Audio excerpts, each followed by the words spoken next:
now. So let me start by saying this. The protests and activism are shining a light on injustice and deep disparities in the American experience. And these are realities that students in linked learning and young people everywhere in public education face each and every day, which is exactly why educational justice has always been at the center of linked learning. It's what began this movement, and it really is what drives all of us to keep growing and learning and improving, even now, especially now. It's about having high expectations for students and providing quality and integrated educational experiences that are steeped in the world around them. It's about dismantling structures that perpetuate inequity and that hold young people back. And it's about connecting the dots across systems so we can do what's right for students. And that's what we're going to be discussing today.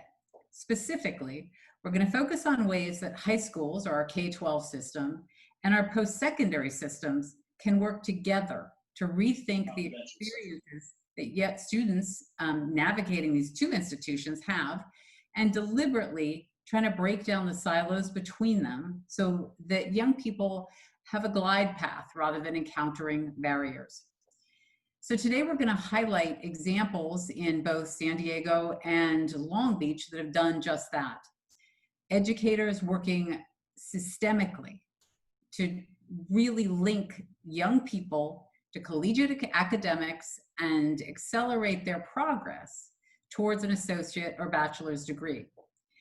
Dual enrollment provides students with an on-ramp to college, and it offers it in low or no-cost ways to earn credits. It helps students obtain degrees faster, thereby increasing college completion rates and reducing student debt. We've got a lot of experts on the call today who are deeply steeped in how to do this well. And the Alliance is really happy to sponsor this conversation because we really believe that accelerated college opportunities like dual enrollment are a cornerstone of high quality college and career experiences for young people. And that's why we have them reflected in the standards that our field has embraced and at all of our efforts to promote systemic change. I know that we all are here with some heavy hearts today, but we're here, and that is important. Today, we can continue to focus on building the equitable and connected systems that young people deserve and that their families and communities need for them to flourish. So thank you again for your persistence, for your experience, for your work. And with that, I'm going to introduce Cheryl Hibbeln, who has been a leader of linked learning in San Diego, and she's going to be moderating our conversation today. Cheryl? Thank you, Anne. Good afternoon. I'm Cheryl Hibbeln, the president of the IlluminatED Collective, and I'm joined today by representatives from the San Diego Community College District, Long Beach Community College District, and the University of San Diego. Dr. Lester, can you please introduce yourself? Absolutely. Thank you for having me here today. My name is Dr. Pam Lester, and I am the proud president of San Diego Mesa College, part of the San Diego Community College District. Lizzette? Hi everyone, good afternoon. I'm Lizzette Villegas. I am the Career Pathways Manager at Long Beach City College and oversee our early college initiatives. Happy to be here today. And Ed? Yes, it's a pleasure to be with you all today. I'm Ed Abeyta, the Associate Dean at UC San Diego, in charge of Education Community Outreach. Thank you. And I want to point out too that I have a co-pilot today who's going to help us through this webinar, and that's Dan Storrs from the Linked Learning Alliance. Dan, can you say hello? Hi, welcome everyone. Thank you all for joining us for this really important discussion around dual enrollment. So today's presenters are going to share some of the solutions that they have put together that, so today's presenters are going to share solutions to challenges that they've faced in the field in their own local contexts. Because it's our desire to make this experience as interactive as possible, we're inviting you to ask questions, build on presented ideas, and share your own ideas in the chat function of this webinar. Dan will manage the chat, and he'll make sure that I'm aware of any information from the chat that should be shared at the end of each presenter's section. So to prepare for today's discussion, we talked to several leaders in the field of linked learning. And there were several challenges that they shared with us, but we were able to condense them into 5 big arenas. One was, they said that a challenge that they face is consistent policies, procedures, and just access between surrounding community colleges. So in some of our linked learning districts, they have several colleges surrounding them. And there are several different policies and procedures that they face in those relationships.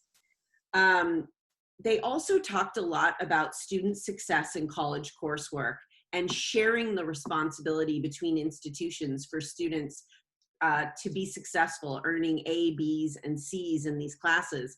Because something that was weighing on the field was that we know that if students are given access to these classes but earn Ds and Fs, that can prevent them from being able to to move on to college the way that they want to.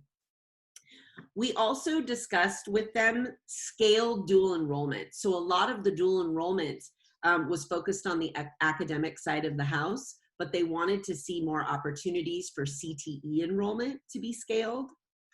They also discussed with us college enrollment processes, and I know in some systems they're moving to online, which is going to take away some of those challenges with the paper process between the 2 institutions. And they talked a lot about how to strengthen the relationship between graduates continuing in pathways after they leave high school in their community colleges or their work of choice. And I also wanted to point out that prior to this webinar, we had a list of questions that people who signed up to participate today had sent in ahead of time. And so we are prepared throughout this webinar to try and answer as many of those questions as we can.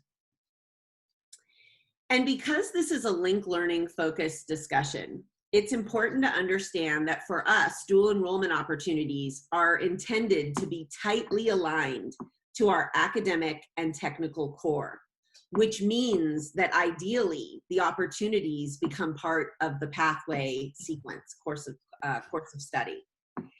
And dual enrollment in linked learning pathways can happen in many forms. Sometimes students take classes at the college. Sometimes students take classes at the high school with a college professor. Sometimes the classes that high school teachers teach are articulated to college classes and earn credit. So there are a lot of creative and dynamic ways to make dual enrollment a part of linked learning pathways.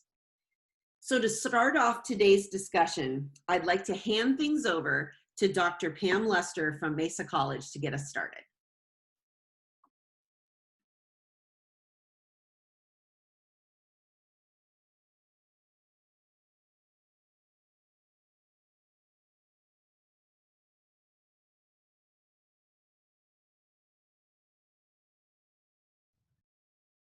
Everyone.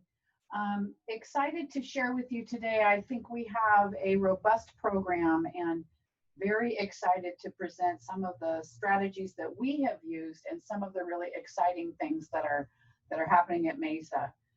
We have had for quite a bit of time now some programs in place, and so let me outline a couple. I think a lot of people think that dual enrollment is one thing, and you can see from the list here that for Mesa College, dual enrollment is many things. We want as many ways as possible to talk about what Ann talked about, that glide path. I'm borrowing that now from now on. I love that idea.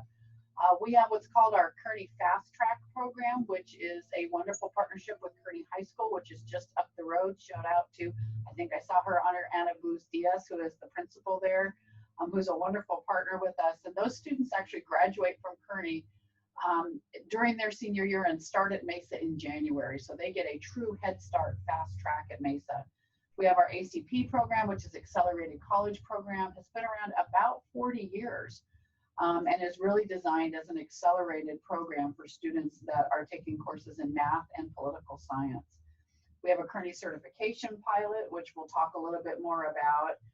We do credit by exam for, of course, CTE articulated courses. We have a bachelor's degree at Mesa College in Health Information Systems, and we can start some of those pathways while students are in the high schools. And then we have dual enrollment with all of our feeder high schools. These are our primary feeder high schools, and we do have, of course, dual enrollment from many high schools in our service area and without. Okay. So our approach, I will say, was scattered when we first started dual enrollment. And what we noticed right away in working with our local principals was that there were gaps in terms of college readiness around math and English. I'm not telling you anything you don't already know. But what we decided was we were going to do a particular focus on math and English so that we could remove the barriers for students both graduating from high school and also having, again, that glide path into the college. And so we really did focus on math and English to the point where students could finish their math and English requirements for college level and start right at transfer level when they begin at Mesa College, and that's happening still today. We also collaborated to look for the right kinds of career pathways that we could articulate with our high schools. Really important, we discovered early on that our teachers didn't really know how to teach in the high schools. They were not high school teachers, and so we really looked at how does one develop a college curriculum for high school students in the high schools. So we've done a lot of professional development, professional learning, we call it on our campus around that. We also, the first year we started doing dual enrollment, especially in the high schools, because we scaled very quickly, is we provided San Diego Unified for a bill for about $100,000 in textbooks that first year. And it was like, oh, gulp, we really didn't think this through, because it's not as though our K-12 systems just have money they're out there throwing around for new textbooks. And so now what we've been able to do is do a whole lot more development of OER or open source textbooks. Really gives the faculty the opportunity to hone in on those things they really want the students to have. We also have a regular principals breakfast each year. We pull specific data for students on how their students do, both in dual courses and actually once they get to Mesa. So we can really look at this from a data informed. We look at equity gaps. We look at all the way across all of the students to see how well they're doing. And then the last thing we did is we scaled so quickly, we needed someone that was going to really help us with this. So one of our faculty members is a coordinator of this program and works directly with principals, with the counselors, teachers, sometimes parents, because parents have different understandings sometimes of college level courses. And so that's truly been a wonderful opportunity for that. I will say that our yearly credits have exceeded about 1,800. So you can see that between Mesa College, City College, Miramar College, we've really been able to scale this program, and we have 20 career technical courses that are articulated between Unified and San Diego Community College District. We also have a pilot of a web design certificate so that students can actually earn that certificate and their high school diploma upon graduation. So we wanted to embed that in that high school experience, and we can move on. All right. So, I wanted to give you some data. People say, so what were really the outcomes? And we're really very proud of this data. We have these dashboards are public. So just, and we had some folks that were concerned about having public dashboards, but we do. We feel the data is really important, and we disaggregate all data by ethnicity, by age, by gender. We look at all of those kinds of things. And you can see that the overall success rates, when you look at it by ethnicity, is pretty remarkable. We still have some equity gaps around African American students and Latinx students, some Filipino, Asian Pacific Islander students. Well, going down disaggregating API even lower. But you can see our success rates. We are very excited about these 91% success rates in courses. Okay. You can also see that for Mesa College, which is down below, about a 66% overall rate and 91% rate in the top area there. You can see equity gaps are actually lower in our high schools than they are at the college. Now, to be fair, we have over 22,000 students at Mesa, so a much larger N, if you will. But nonetheless, you can see that we are very excited about what we're seeing in terms of the success rates of our students through all ethnicities, okay? This is just math. So if you look at our math outcomes, again, we're looking at a 74% or 89 overall percent rate, but if you can look at the African American population, 24% higher in our high school courses than in the Mesa College courses. Now, some of these are being impacted, and again, this data is about 18 months old, because you know we always have to have a year of data in between. But what I will say about this is we have now done away with the traditional assessments that put students into basic skills courses. So this is not arithmetic. These are college level mathematics courses that we're offering at the high schools. So this is the tough math, and students are doing very well in it. And then you can move on to the next. You can see this is for English, 92% rate for college level English. Amazing. 68% overall on our campus. Again, we are now doing co-requisite courses. We're no longer doing assessments. We do only assessments that use the high school GPA and the narrative of the student in terms of telling us what they're prepared to do. And so success rates have gone up dramatically at the campus as well. Again, looking at the equity gaps, we still are working very diligently on the equity gaps in English with our Black and African American students. But this is the kind of data that we share with our principals, and it makes a very big difference in terms of the preparation that they get then at the high school. We can go to the next one. All right. So one of the things that's made this program really successful is that the San Diego Unified School District and San Diego Community College District boards of trustees meet each year in a joint board meeting. And together, they set goals for the work of both of our districts. When leadership from the top tells you that they would like to have particular outcomes for their students, that's where, you know, I think the magic is starting to be made. Some would say the sausage is going to be made that way as well. But really, if you're given those goals, it's really important. So you can see that in our programs, we were really looking at expanding early and middle college. Crawford, Hoover, Lincoln, and Morse were the high schools that had the largest minority populations in terms of disproportionately impacted students. So we were focused there as well. But the goals on behalf of the board for both entities were creating these seamless pathways, shortening the time to educational goals, improving those high school graduation rates, equalizing the opportunities for our students from disadvantaged groups, and providing CCAP students with that foundation for success. And I think if there's anything, I mean, I'm proud of the partnerships, first of all, that we have. I can call any principal at any of my feeder high schools any day of the week, and they will talk to me on end about the kind of benefits that they've had working with Mesa on this. But in terms of college going behavior, we have seen tremendous benefits of students who then matriculate to one of our community colleges who have been in these courses because they've already experienced success in college courses. They know what a syllabus is. They understand what that contract looks like. They know that they've already started their high school transcript. We work very closely with the counselors, with our faculty, with the principals, and with the teachers at the high schools. It's really important that we have those broad goals together. Okay.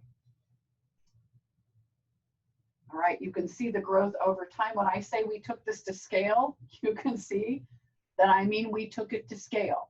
We blew through any numbers. We just said we're doing this. Now, I would just tell you that we couldn't have done this without Cheryl Hibbeln in the role that she used to play in Unified, because she basically, we came in, sat down in a room with our former Vice President of Instruction, Tim McGrath, who is now the president at Golden West College up in Huntington Beach.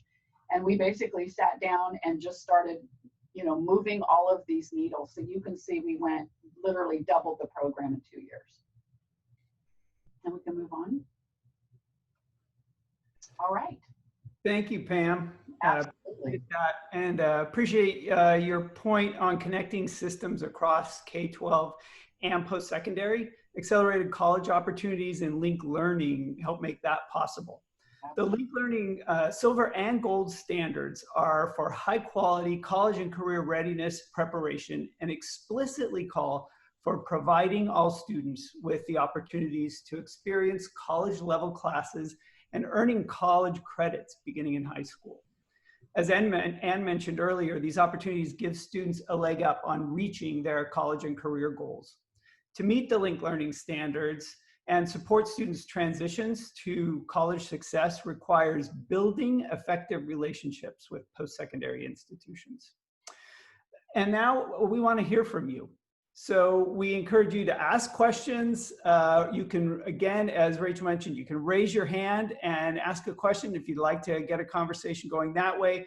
We do have some questions that have come in the chat. So there were a couple, so going to one that came in beforehand, but then was reiterated in the chat here, was the idea of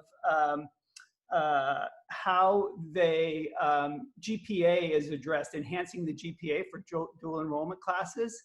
I don't know if Cheryl, did you want to comment on that? And then maybe if Pam has something to say on that too, that'd be great.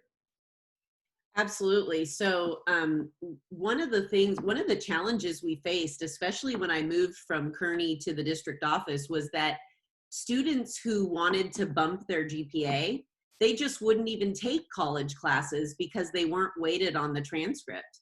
So students who wanted to bump the GPA took AP and IB and just would not get near the dual credit courses. So one thing that we did was we looked at which courses that the community college and UCSD and all these surrounding schools, which courses were our kids taking that we weren't bumping the GPA on, but when they applied to the four-year institution, they were bumping the GPA because they took them.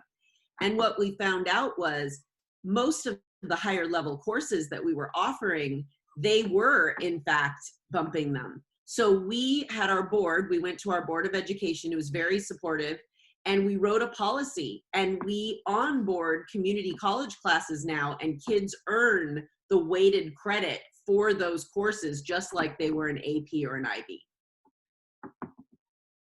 Great, thank you. Another question that came in was about how do you work around college faculty concerns? So our local community colleges academic senate essentially has forbid any academic dual enrollment classes. Any thoughts on that, Pam? Yeah, that's a great question. We have not had that response from our faculty. I think because we've had the accelerated college program for so long, and it's actually a department on our campus. Dual enrollment's really been embedded in the culture of our institution for a long time. I can tell you that at other sister colleges, there have been concerns about, displacing folks from a labor perspective. And I think we were able to navigate that pretty well, just working directly with the high schools and with our faculty. But our faculty are really very open to teaching those courses. I will tell you that, truth be told, we're looking at a downturn in terms of resources for courses for next year. And dual enrollment courses were considered along with every other course. We didn't just say we're lopping off dual enrollment. We looked at our courses across the board, and because we want our students to be prepared, and we know that they come from our local high school. So why would we cut off dual enrollment, especially when it's being so successful? So it's considered part of our curriculum, part of our scheduling, part of our enrollments. So we haven't had that issue with the faculty in particular. Okay, great. I want to be mindful of time, but we do have a hand raised. So Anna, you had raised your hand. So if you'd like to go ahead and unmute yourself and ask your questions. Hi, I'm here. My name is Anna Diaz-Booz. I'm the principal at Kearney High School. Hi, Dr. Lester. Hi, Anna. So I can't pass up an opportunity to thank Dr. Lester and Mesa Community College, because everything that she is saying is absolutely spot on. It is an amazing program. We've had our fast track program for, now almost 18 years. And we also have professors that come on our campus. It is truly a life-changing opportunity for our kids. And we serve about 8% of our students who are on free reduced lunch. So we have a pretty high needs population, and this is the program, in my opinion, and based on our data, that really has significant impact on the lives of our students. I just wanted to give Dr. Lester a shout out, as always. Great, thank you, Anna. All right, so we are going to move on now, just in the interest of time, to Lizzette Villegas, the Manager of Career Pathways Support Services at Long Beach City College. Lizzette? Hello, everyone again. Good afternoon. It is a pleasure to join you today. I will be discussing our dual enrollment program. I will share some of the challenges that we have faced, how we have addressed those challenges, and how we have improved our outcomes. So the Long Beach Unified School District, LBUSD, and the Long Beach City College, LBCC, have a long-standing history of partnership and collaboration. Dual enrollment is a fairly new area of collaboration. It just started a couple of years ago in 2016. And prior to that, there were informal attempts to start dual enrollment and to offer dual enrollment classes. However, dual enrollment was not institutionalized and there was no formal partnership between the two institutions. As you can imagine, this presented a few challenges. And in reviewing some of the initial uncoordinated efforts of dual enrollment, there were 3 challenge areas that needed to be addressed. One area was that access was limited. There were small groups of students that were coming to the college to enroll, primarily encouraged by their parents or maybe some of their teachers that knew folks at the college, but dual enrollment was not available to all students across the district.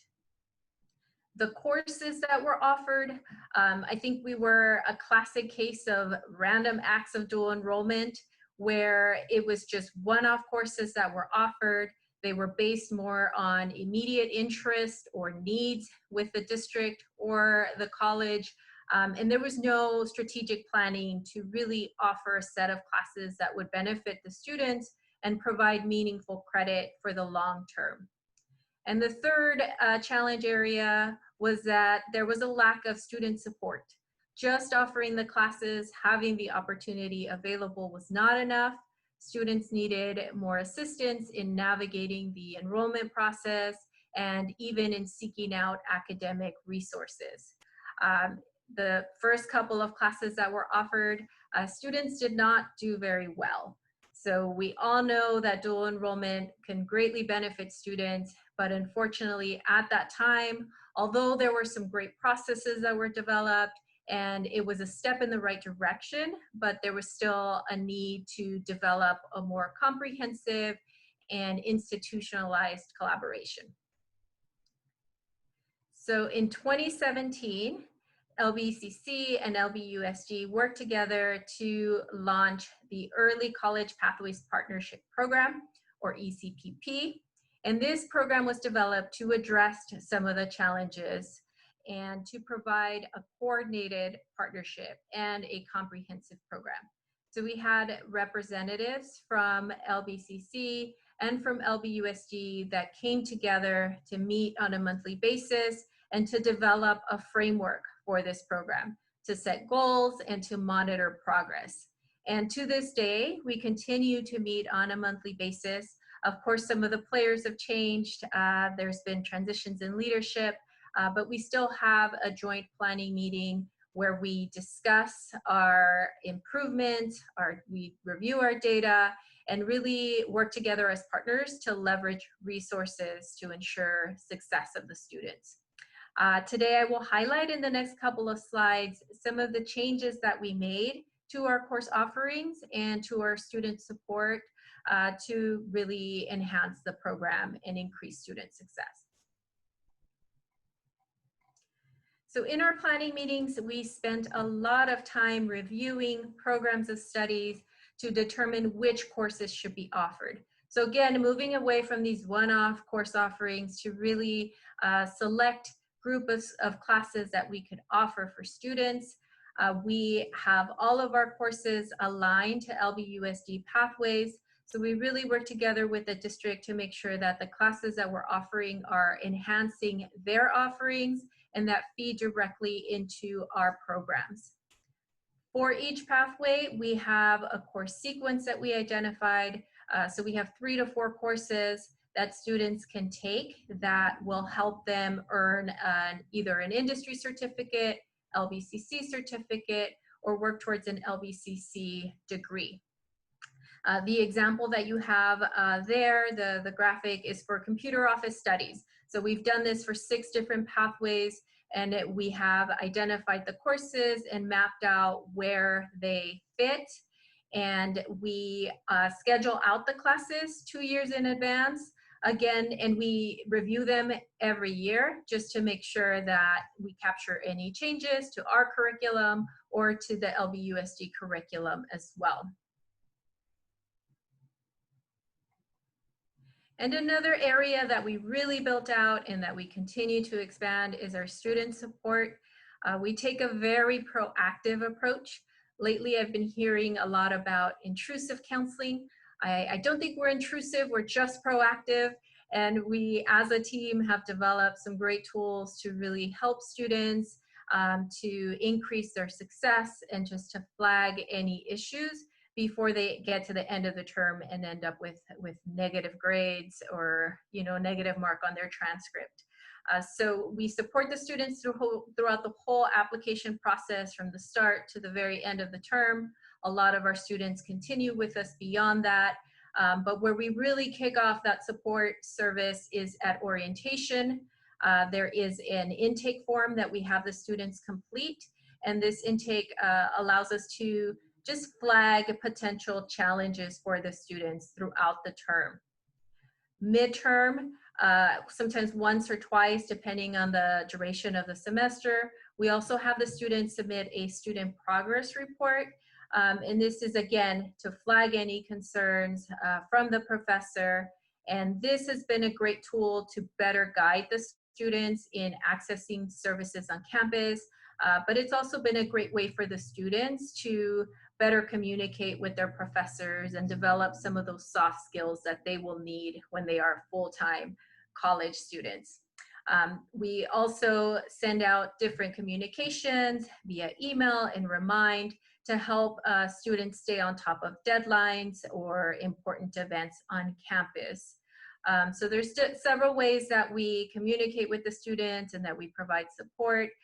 We really try to strike a balance between providing information for students, providing support, and also helping to empower them to really learn how to navigate a college system and transfer those skills into the future.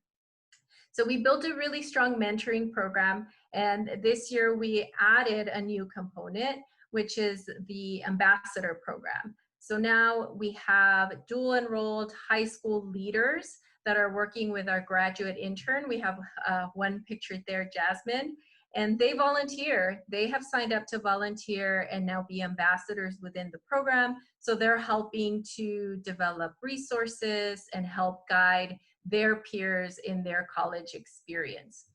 So we're seeing a lot of success from that just in the very first year that we rolled that out. These efforts have all contributed to building a community amongst the students and really to help them connect to LBCC.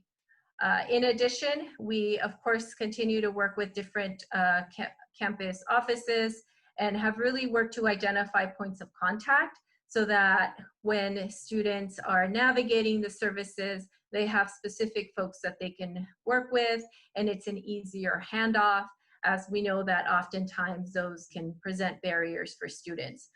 So we work with our academic departments to offer embedded tutoring and academic supports, but also with our student support services office. So having a framework, having a planning group, and really an institutionalized form of collaboration for this program have really been key aspects and have definitely improved our outcomes. We have seen over the last 2 years an increase in enrollment, an increase in course offerings. We've been able to offer more and a wide variety of courses. We've also seen increased success rates.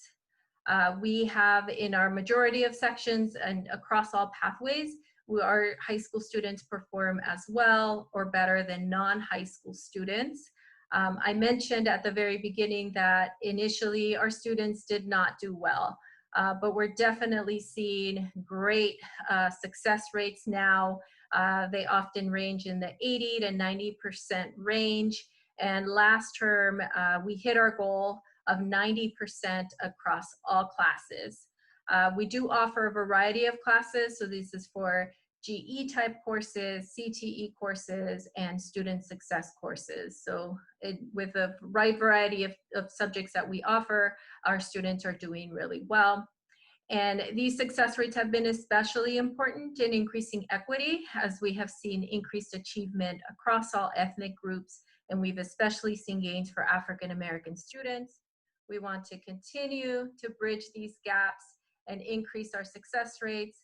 We're very proud of our students and our partnership with LBUSD. And our next challenge is to scale this program and create more opportunities for college access and student success. Thank you, Lizzette. And I really appreciate your focus on helping students make that transition. And you focus on keeping in mind those pathways from high school and through college. So thanks very much. So it's time for quick questions before we move on. There's some great comments, and there's a couple other questions we want to get to maybe at the end. But for the interest of time, if there's a specific question for Lizzette, please raise your hand. And by clicking on the participants pane and then clicking on raised hand. And if not, I think we'll save a couple questions to the end and go right now to Ed Abeyta, the Associate Dean, Community Engagement, and the UCSD Director of Pre-Collegiate and Career Preparation at UC San Diego Extension. Ed? Well, thank you. And first, before I begin, I wanted to just thank the Link Learning Alliance, especially Ann Stanton and Cheryl, Dan, the rest of the team for inviting us to have an important conversation in our daily Zumba class with the rest of my colleagues.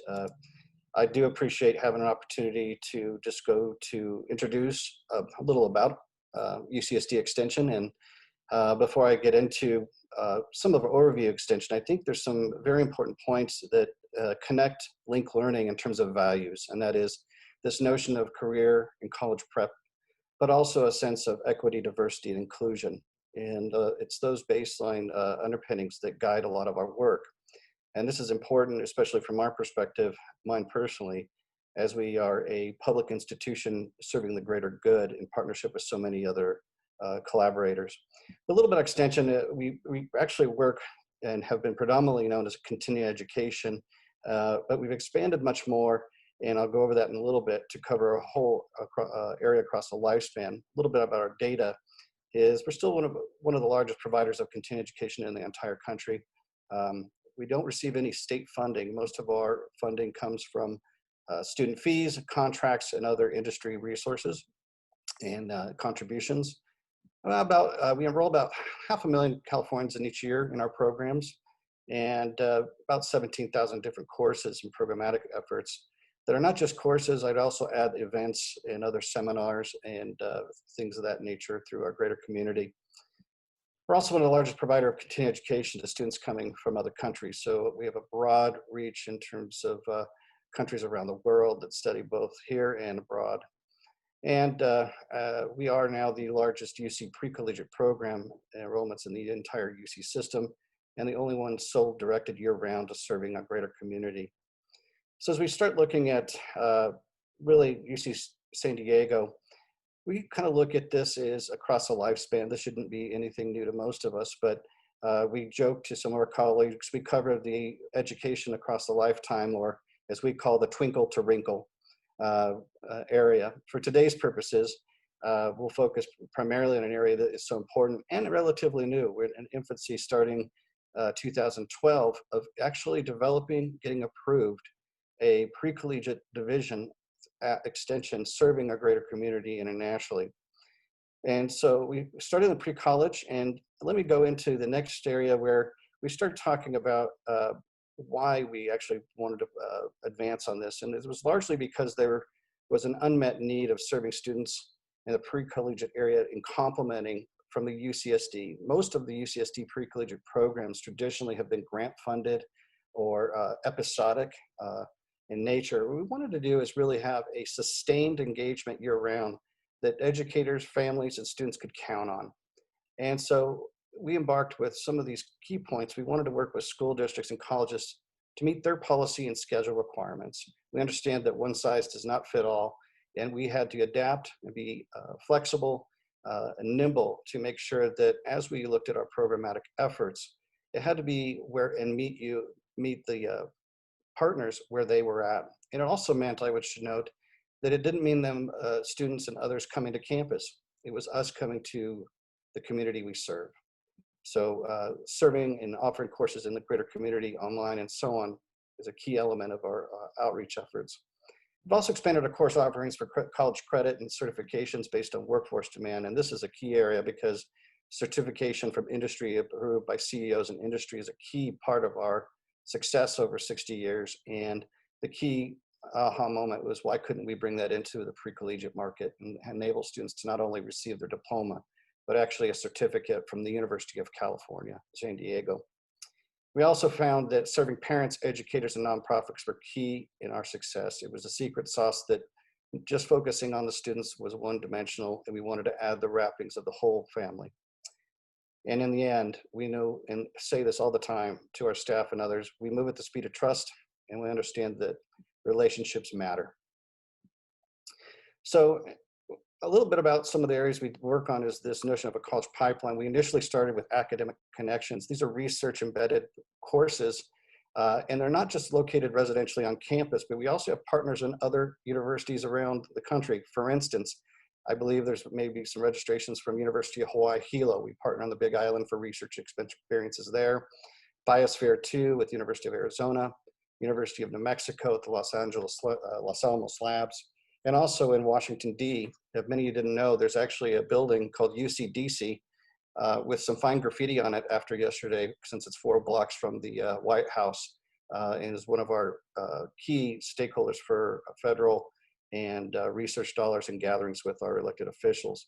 But the campus academic connections was our foundation pillar for building a department. We advanced to offer college credit, and those were quite remarkably done in partnership with, again, as mentioned earlier, the czar of making things happen, Cheryl Hibbeln, and her scissors of red tape cutting, but also in partnership with our academic senate, who had never offered or allowed to have lower division courses offered in the community setting. So in 2004, that was a first, and we were greatly pleased with the support for San Diego Unified.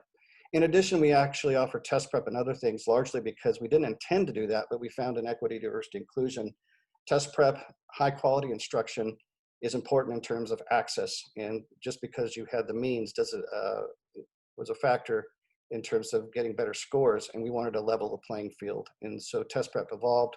We also have a STEAM curriculum and took over Sally Ride Science, the national and global foundation. The home is now at UC San Diego, where Sally Ride, the first American woman astronaut, was a physicist and professor, and we are now the custodians of her legacy.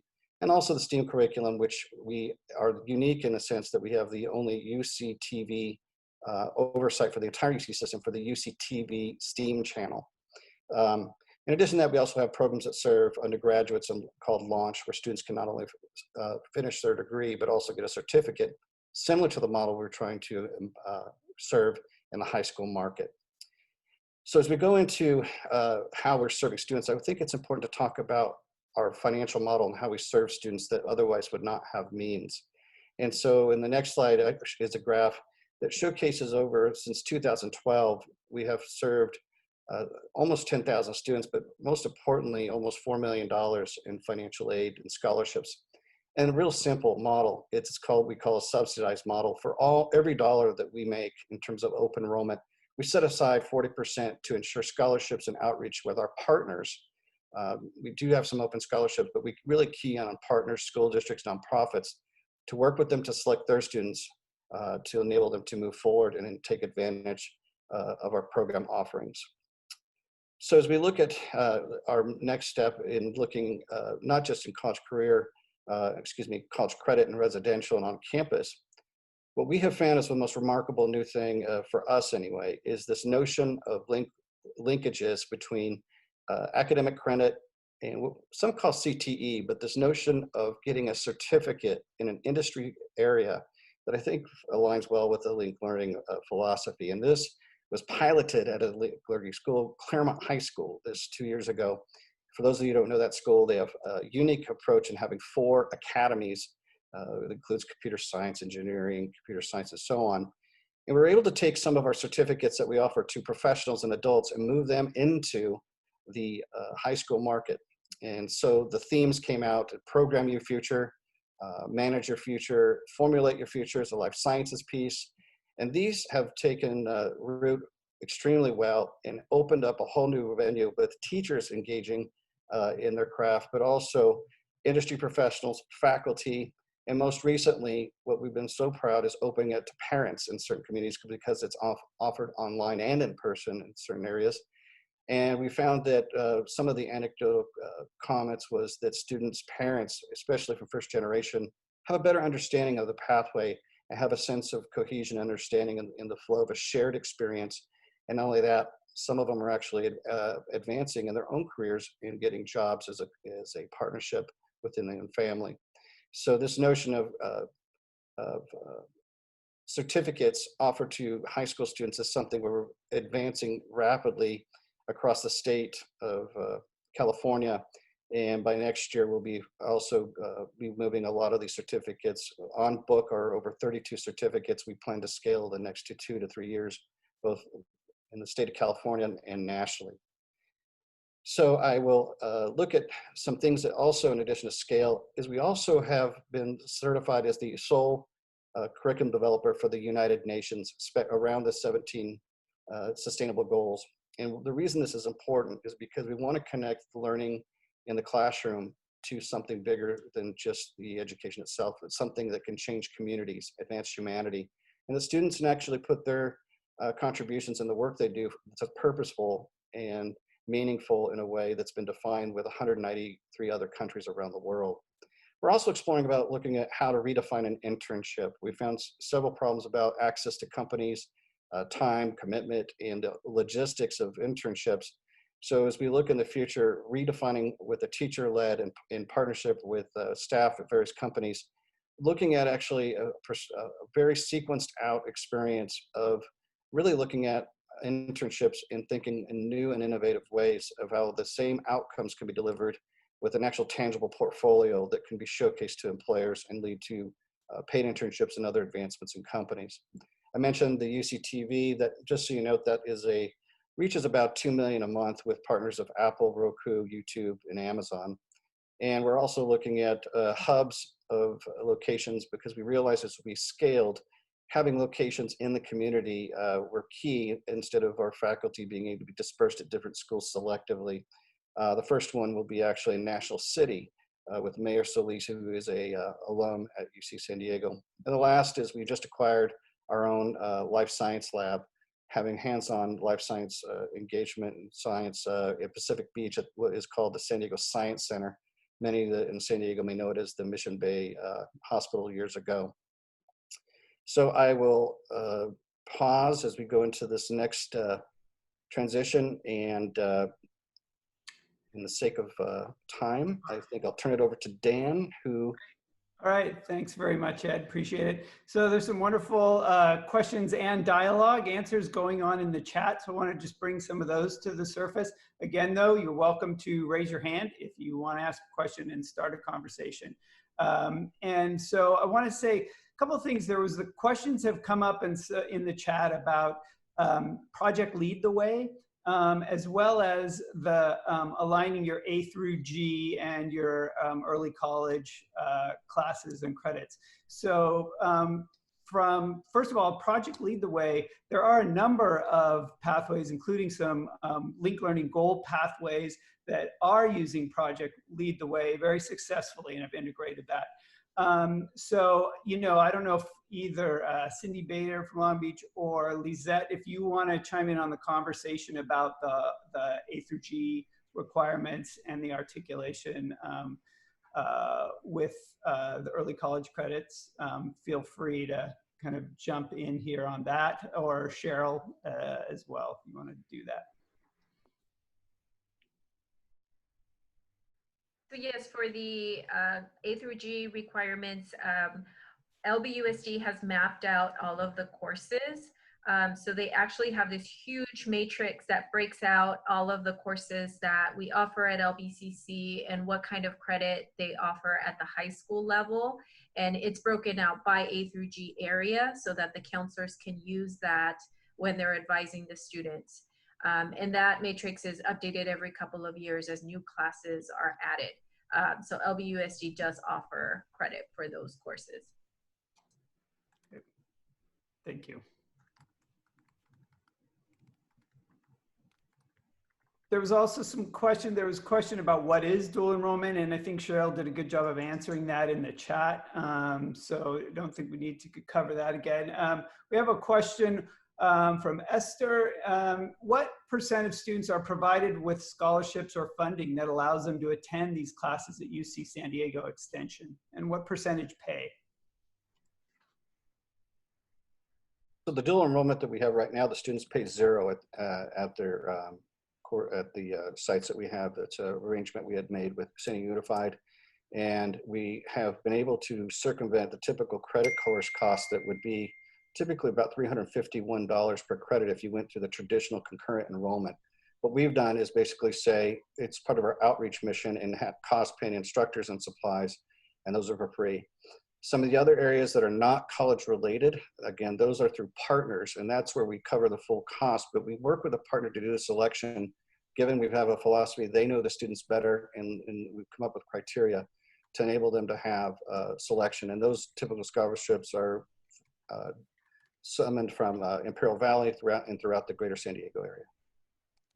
And just to elaborate on that from the district end, basically, you're paying about $10,000 a course. So unlike the community college district where you're holding the course outside of the length of the school day and the college is collecting apportionment, in the case of University of San Diego, you're paying for the instructor.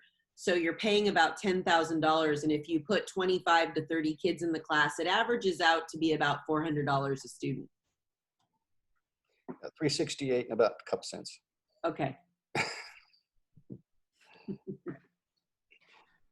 There was also a question earlier about the difference between dual enrollment and articulated courses.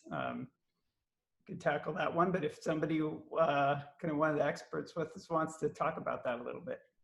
And I think that relates to, there was the question about who's teaching these classes. Is it always, you know, the college professors or the high school teachers?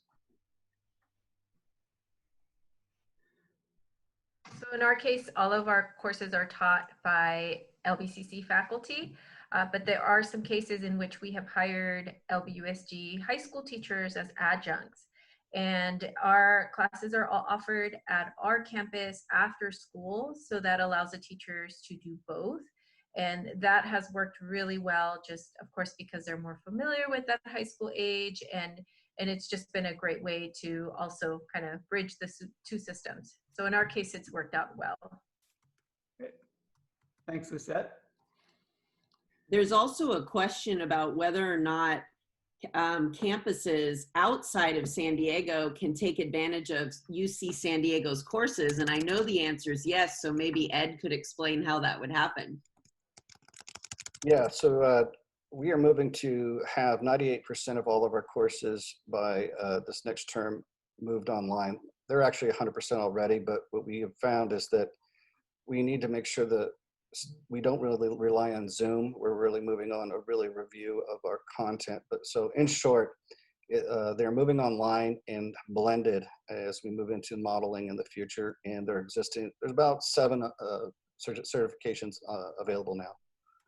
Great, thank you. And if, going back to the dual enrollment versus articulation question, Naomi, if you'd like to unmute yourself and comment on that, that would be terrific. Sure, hi, Naomi Castro, Career Ladders Project. So dual enrollment is a college class. Articulation is the way college credit is given for that is credit by exam, or it could be a portfolio or a demonstration of skill. And the challenge with that, so you do the content, and then if you choose to, as a student, you can ask for the articulated credit if there's an agreement. Some colleges do this with, lots of CTE courses, but also with language courses as well.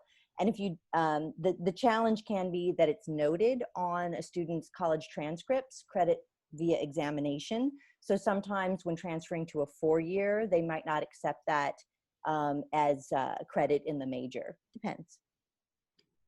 Thank you so much for clarifying it. That was great. All right, so I'm looking at the time. There's some great conversation questions. If there's anything we didn't answer, we will try to follow up on that.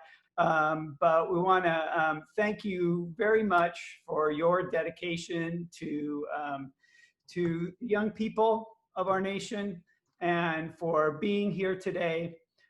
We encourage you to review the gold certification standards available on our website at linklearning.org for a framework for integrating accelerated college opportunities such as dual enrollment as you pursue quality in link learning. And with that, we hope to see you on our next webinar about project-based learning in link learning, scheduled for Wednesday, June 24th. And together, we'll look at how to build effective PBL opportunities, integrating the Common Core, career technical education, and work-based learning, highlighting exemplary work underway in link learning districts. So until then, take care, and thanks again for joining us today.